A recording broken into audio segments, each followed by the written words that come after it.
There's one place in the world where a single pigeon can be worth more than $200,000 US. It's Taiwan. Here, pigeon racing is a sport and a national obsession.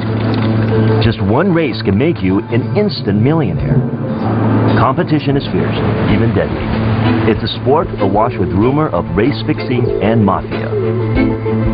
For 30,000 Taiwanese pigeon racers, it is a way of life they dream will lead to fame and fortune.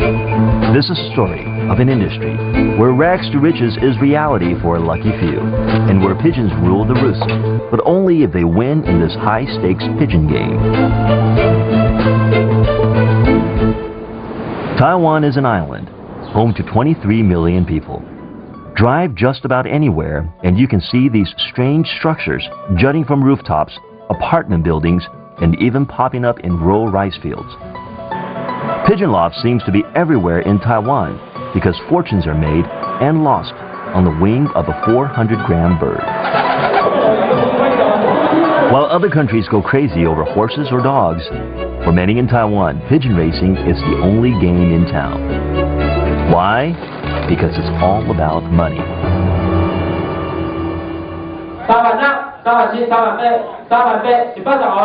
It all starts here, at the local pigeon auction, where pigeons are bought for breeding purposes only. The bidding is intense and prices are high, with payments made in cash only.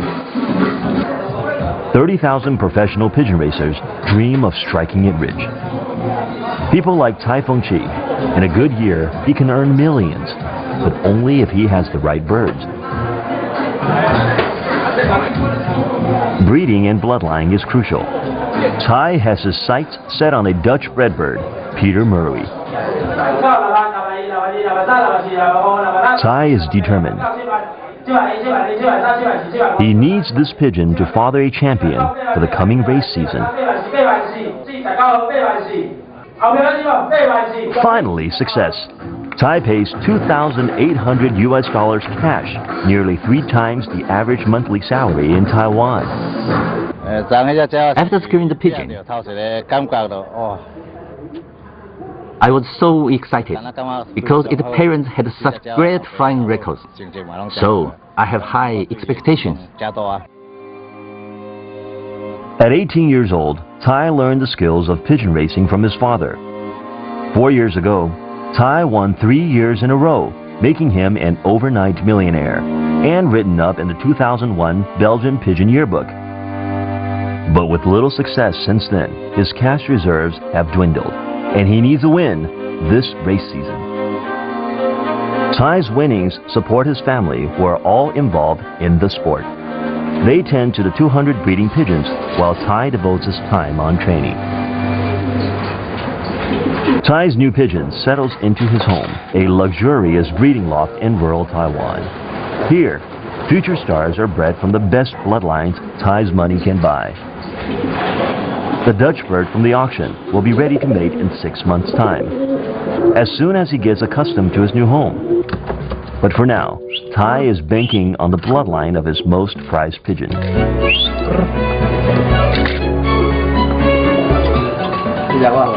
I call it my super warrior.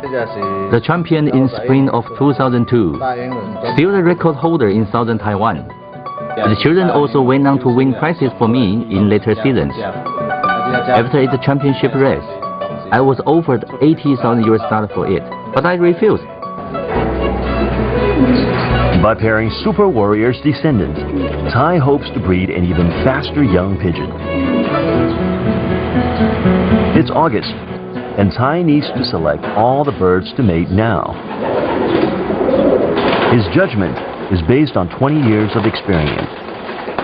Super Warrior's son, who is fast and strong, is placed with another pigeon who comes from a family with great endurance. This pair and other arranged couples are placed in mating cages. Immediate attraction is not always guaranteed, so now Tai can only pray that the chemistry between them will produce winning offspring. Pigeon racing in Taiwan is unique.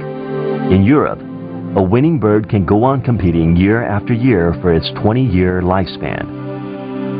In Taiwan, a pigeon is only allowed to race for 1 season. So each year, Tai must breed up new birds to race and hopefully win.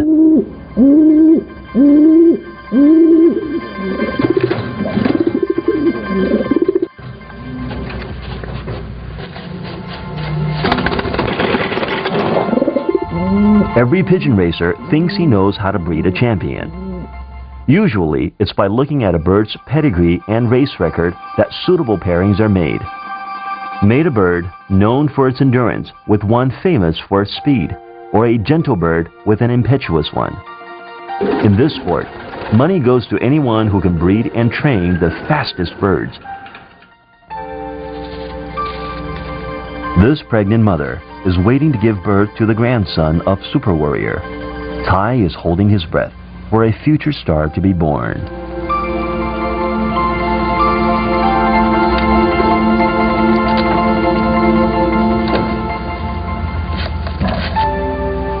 Eight days later, she lays 2 eggs.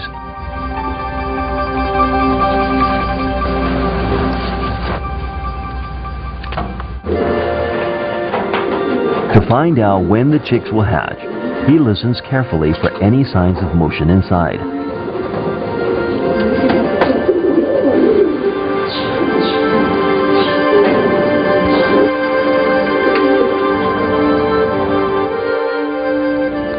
"18 days later, a baby pigeon cracks out of his shell.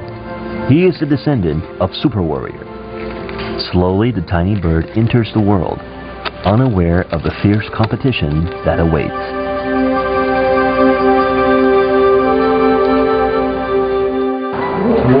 All birds must be tagged with leg rings no later than 5 days after hatching. These rings are licenses to enter the race. Super Warrior's descendant is given the number 13, not an unlucky number in Taiwan. Prize money is raised through the association by pulling the race entrance fees from the leg rings. A 3,000 bird race can bring the pot to nearly $600,000 US. The larger the race, the larger the prize money. If illegal gambling is involved, prize money will be several times larger. Within a month, baby pigeons' feathers are fully formed, and it's time to train. They're taken away from their parents, and Tai becomes their foster father. Tai has to leave his human family behind and relocate to his race pigeon loft and boot camp, 30 kilometers from home. There, he will spend 5 months alone, preparing for the spring season race. Tai's loft is located in Daling, a place dotted with many other lofts in the middle of rice fields. This area is within the jurisdiction of Minsheng Pigeon Club, one of more than 300 pigeon clubs in Taiwan. But this club holds the most challenging of races. The pigeons fly over land and brave the oceans as well. A real test for Tai and his pigeons. They have 5 months to be ready. I always like to race at the bigger pigeon clubs, such as Minsheng. It's more challenging for me. Tai's pigeons will begin training for the official 5-race competition that includes stretches across open ocean. Few pigeons survive all 5 rounds. How will number 13 and the rest of Tai's new hatchlings stand up to such strong competition? Can they really win at this toughest of pigeon games?